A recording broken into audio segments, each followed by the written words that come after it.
Okay, so welcome to the second segment of our study of the book of James, chapter 5. And we will be talking about patience in suffering, particularly these verses, is 5, 6 to 12. And it calls for patience. Therefore, be patient, brothers, until the coming of the Lord. Behold, the farmer waits expectantly for the precious fruit of the earth, being patient over it, referring to the fruit, until it receives early rain and late rain. You too, be patient. Stabilize your hearts because the Lord's coming has drawn near. And William Brosset said, James follows his sharp denunciation of the rich with words, rather, of consolation to the wider community. Ito, pwede nyo i-take itong citation na to. Yan. This pattern often referring to as afflicting the comfortable, which is yung first part, and then comforting the afflicted. Ito na mga itong second portion na to na binabasa natin for today, the second segment, is very much in keeping with the classical prophets from Amos to Zechariah and was certainly a part of the teaching of Jesus. So what we see here is hindi na original, no? So it is also discussed kanila Amos at saka sila Zechariah. Certainly, 5:7 to 11 revisits the theme of patient endurance, which is doon sa beginning ng chapter 1, opening ng chapter 1 ng Book of James. No? It is so important to the opening verses of the letter and both use pastoral images to illustrate points. But beyond that, the connections are slight, and as we will see, our verses relate more clearly to 5:1-6. Yung mga oppression na naranasan nitong mga true believers at yung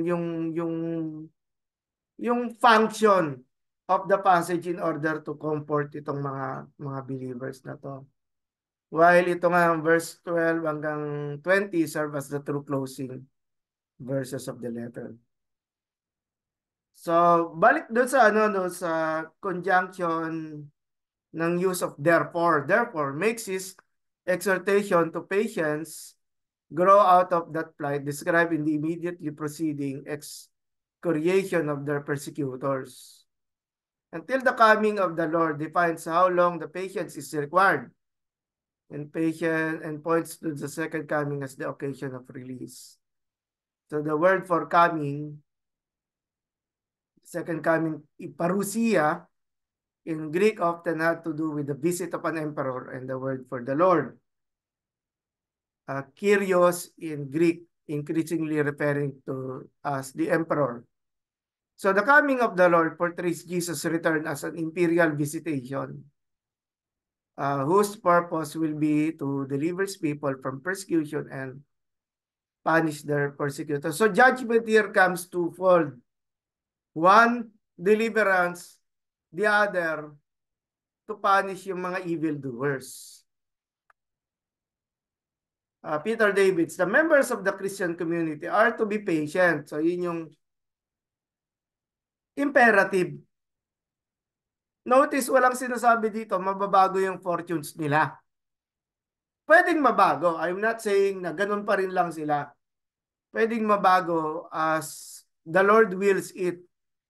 Pero right now, hindi natin makita dito na yung kapalaran nila yung mababago as a result of prayers from God. Bagamat prayer is the final discussion that closes the entire book, no? Ang sinabi dito, maging patient kayo. At interesting kasi inuulit ko nga, no, na hindi sinabing mababago ang kapalaran nyo. Ganun pa rin kayo. Masakit pakinggan. Mahirap pa rin lang kayo, no? Medyo masakit talaga pakinggan, ano? Pero ang sinasabi dito, be patient. At importante yung word na patient kasi nababago nito yung character ng tao while he or she is suffering. No? So the conditions might be the same, no? The conditions may be the same, pero yung puso ng tao, ng mananampalataya, ay dumanas ng um, reformation, yung refining ng character dahil doon sa ginawa ng Diyos. So yun yung sinasabing be patient, no? At marami tayong mga parallels nito eh. Hold on to God, hold on to the promises of the Lord. Huwag kang susuko hanggang sa dulo, no? You remain there. Remember the goodness of God. Marami. At ito, yun nga yung sinasabi tuloy ni Karl Marx na ano eh, na opium yung ano, no? Yung religion is an opium, no?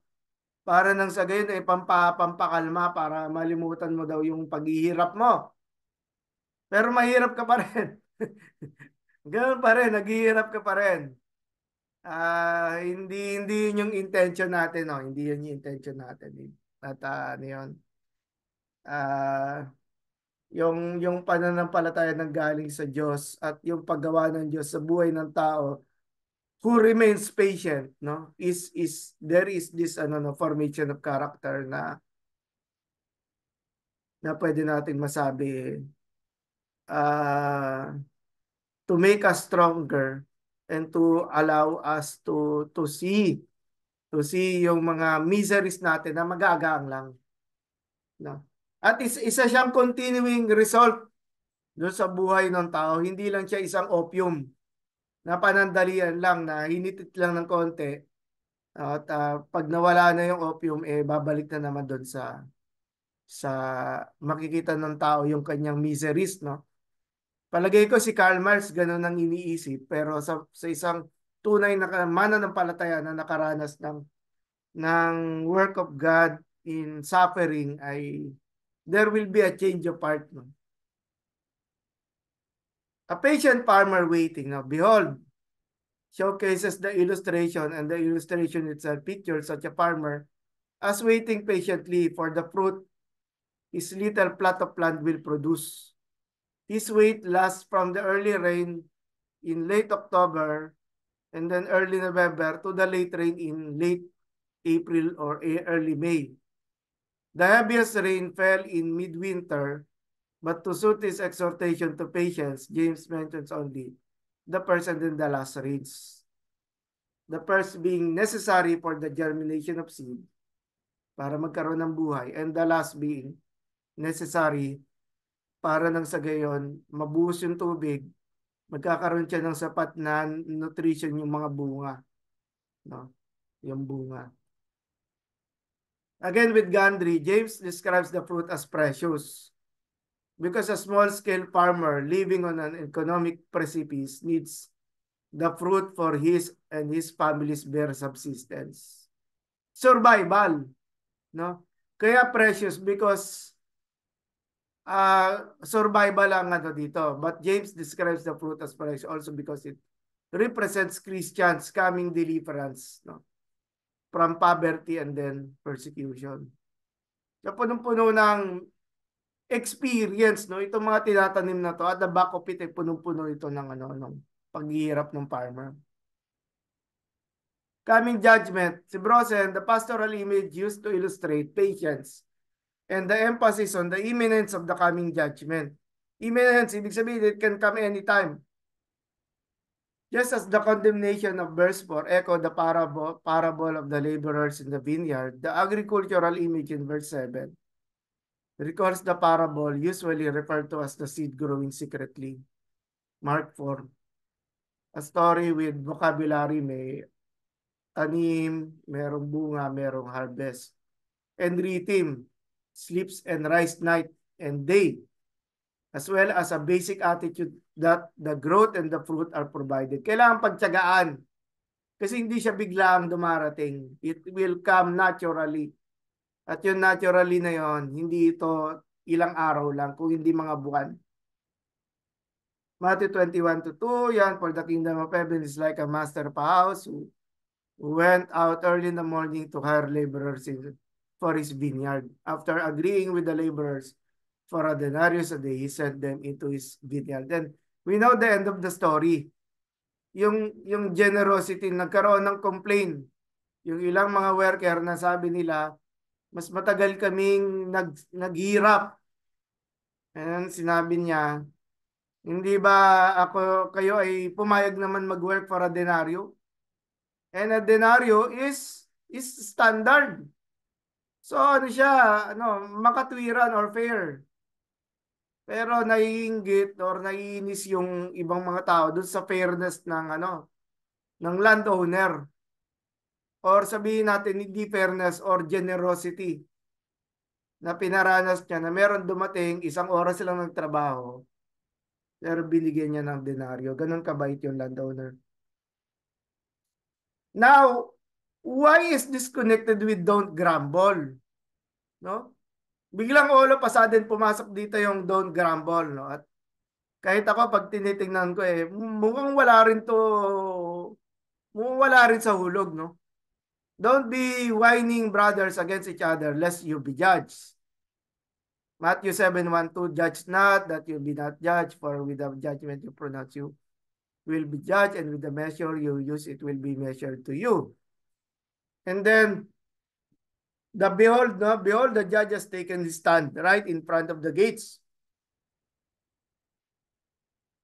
Matthew 24:36, concerning that day hour no one knows, not even the angels of heaven or the Son, but the Father only. For as were the days of Noah, so will be the coming of the Son of Man. Imminent at hindi natin alam, pero it's about to come. Still with Gandhi, the preceding exhortation to patience in the face of persecution by non-Christians, morphs were here into an exhortation not to whine against fellow Christians who may try your patience, especially when they sin against you. Again, James addresses his audience with brothers this time because it would be unbrotherly for brothers to whine against each other. Na kung nag-aaway kayo, itigil nyo na kasi magkakapatid kayo. And whereas 5:7-8, prospect of deliverance from the persecution of the Lord's coming provides a basis for patience. Now, the prospect of judgment that coming provides a basis for not whining against each other. Na kung ine-expect ninyo that the judgment will come against the wealthy oppressors, matakot kayo dahil baka merong parusa na nakalaan para doon sa mga nag-aaway na mga brothers. In view of the judge's ability to destroy as well as save, lest you be judged, means lest you suffer eternal destruction in hell. How serious then is the issue of whining against fellow Christians? At saan ito nanggaling? Binabalikan natin yung sa Leviticus 19, James chapter 2, love one another. Diba? Dito away kayo ng away, talo kayo ng talo. Kayo na nga itong parehong dinadaya, So, hindi, wag naman magtulungan. Pagtulungan nyo naman yung mayayaman para awayin siya. Hindi rin naman tama yon. Ang sinasabi lamang,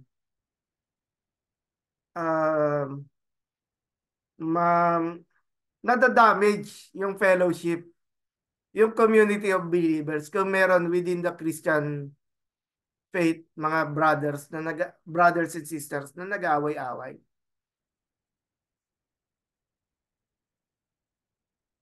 Tanong ni Gandhi, but why in front of the gates? Because in ancient Middle Eastern cities, judicial proceedings take place just inside the city gates. The judge stands ready to enter the gates of the world city so as to speak for making judgments at the appropriate spot. Yun yung lugar. Yung city gates, standing at the gate. Yung judge ay ready na magsalita. To intensify his warning, James prefix, behold to his declaration of the judge's readiness. By definition, the prophets, don't grumble, were those who spoke in the Lord's name, that is, who conveyed to others messages from Him. But James adds this definition to point out the reason for the prophet's suffering. Well, people didn't like those messages. By implication, the testimony of Christians likewise brings suffering on them. Behold, I, no, underscores the good fortune of the prophets who persevered because of their patience in the face of persecution. Originally, Jesus pronounced them fortunate. Matthew 5:10 to 12, blessed are those who are persecuted for righteousness' sake, for theirs is the kingdom of heaven. Blessed are you when others revile you and persecute you and utter all kinds of evil against you falsely on my account. Rejoice and be glad, for your reward is great in heaven. For say, though they persecuted the prophets who were before you. But the we pronoun, fortunate, indicates that James and his audience have chimed in with Jesus' pronouncement and therefore should consider themselves similarly blessed sila. Fortunate if they, like the ancient prophets, they too persevere. Now, let's talk about Job. No, biglang pumasok sa Job dito sa portrayal. Satan himself persecuted Job.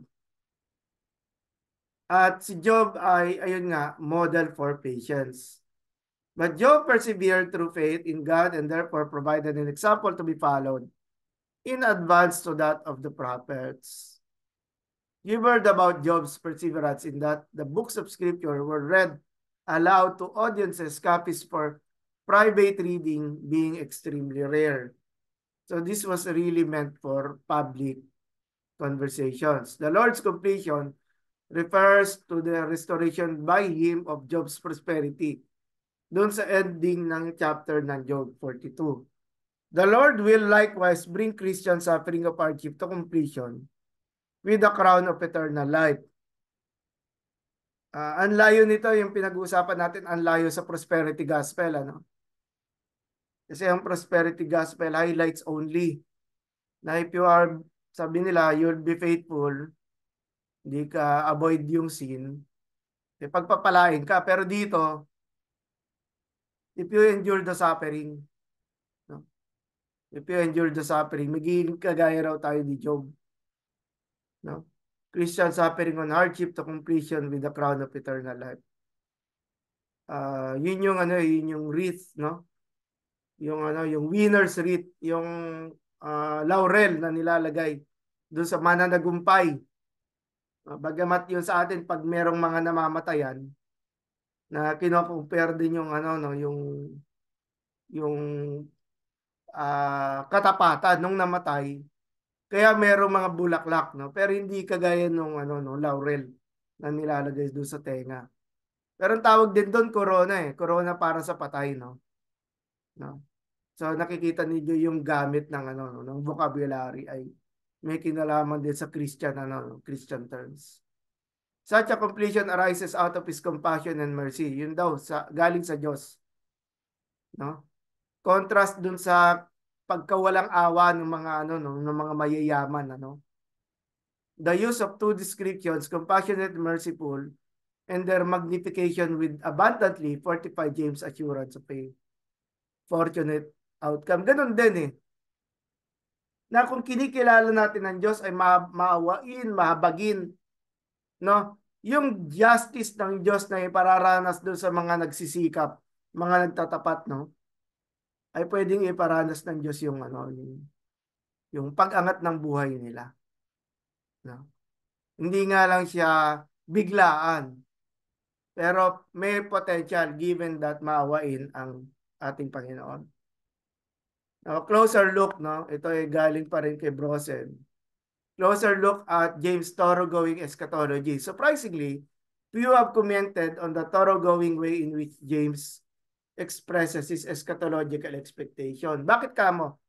Kasi whenever we talk about eschatology, chances are, lagi natin binabanggit dito yung future salvation ng mga ano, ng mga mananampalataya, no? Heaven and hell, parang ganun ba? Pero dito yung eschatology dito ni James ay meron din kinalaman doon sa present, yung present results. No? Or to simplify the statement, a man reaps what he sow. Di ba? Or the golden rule, do not do unto others what you do not want others to do to you. And here yan, trials and endurance, mararanasan na nila yung result. Reversal of fortunes, no, yung mayaman, parurusahan, yung nagsisikap, nagtatapat, iangat ng Diyos. Kaligtasan, yan, mga text na ito, no? Nakikita natin, judgment, and then hell, yung gihina, yung ano, no? Related din doon sa metaphor ng fire, no? And then life is fleeting, na ang buhay ay talagang panandalian lamang. And then the coming of the Lord, especially dito sa chapter 5. At ako naniniwala yung coming of the Lord, no? When it comes do sa literary analysis, sinadya ni James na ilagay sa huli, no?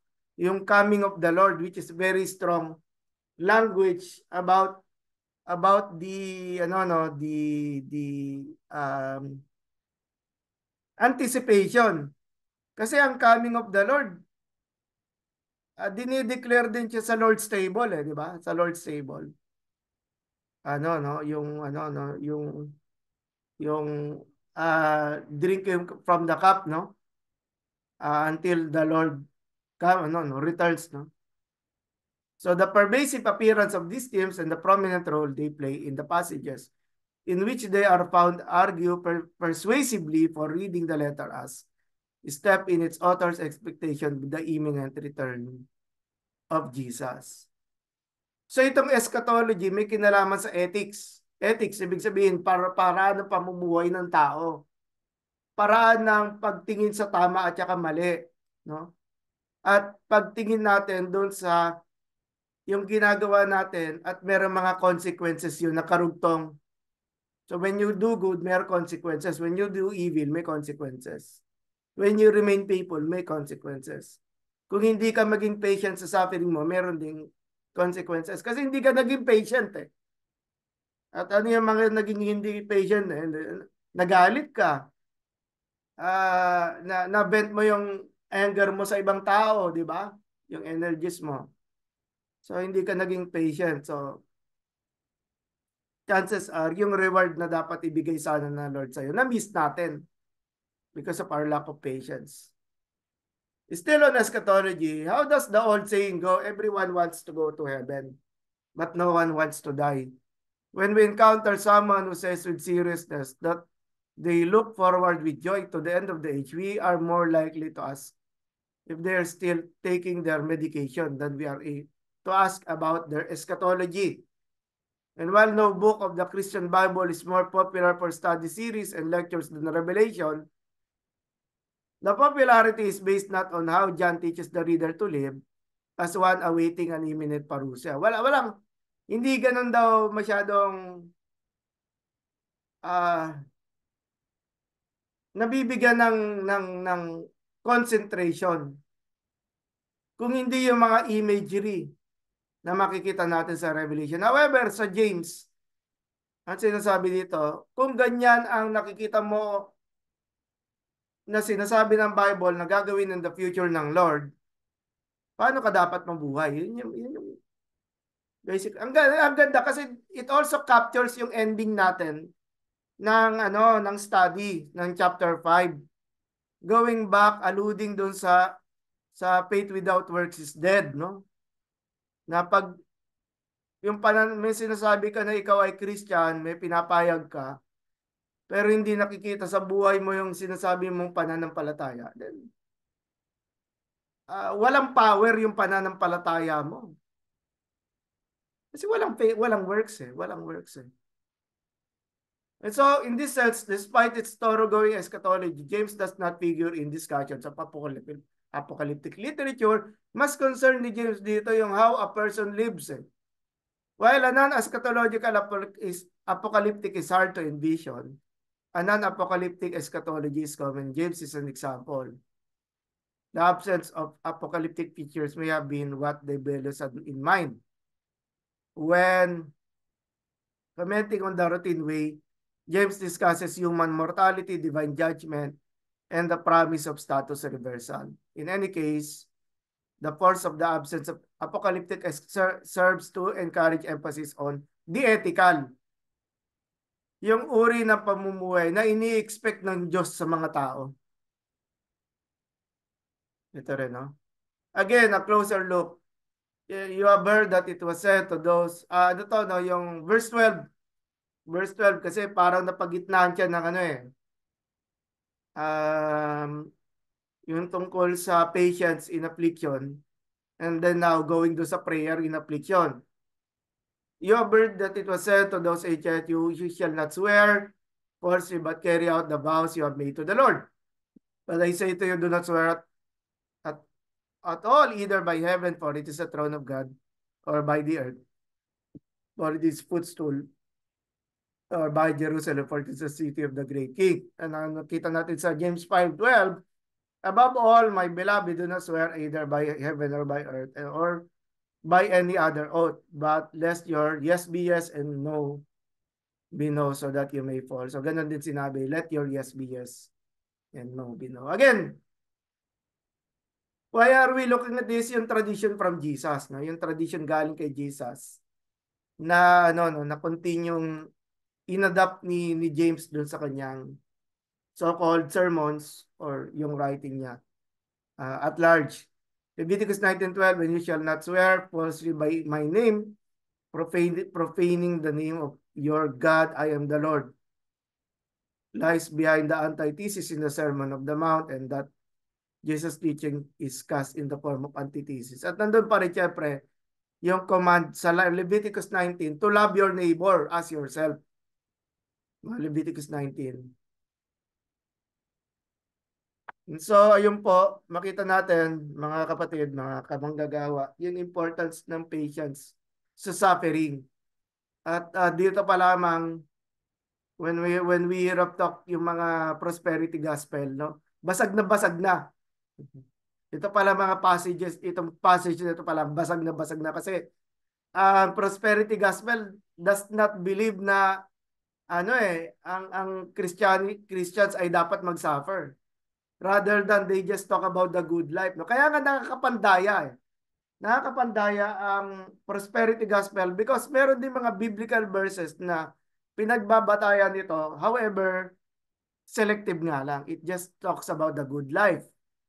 And we see here that patience, suffering, and then the mercies of God. Mga magkakakonek yan eh. And even faithfulness. No? And even faithfulness. Yung sinabing be patient in affliction is another, be patient while in, yun nga, is another way of saying na no, maging tapat tayo sa Lord. That's another way of saying faithfulness.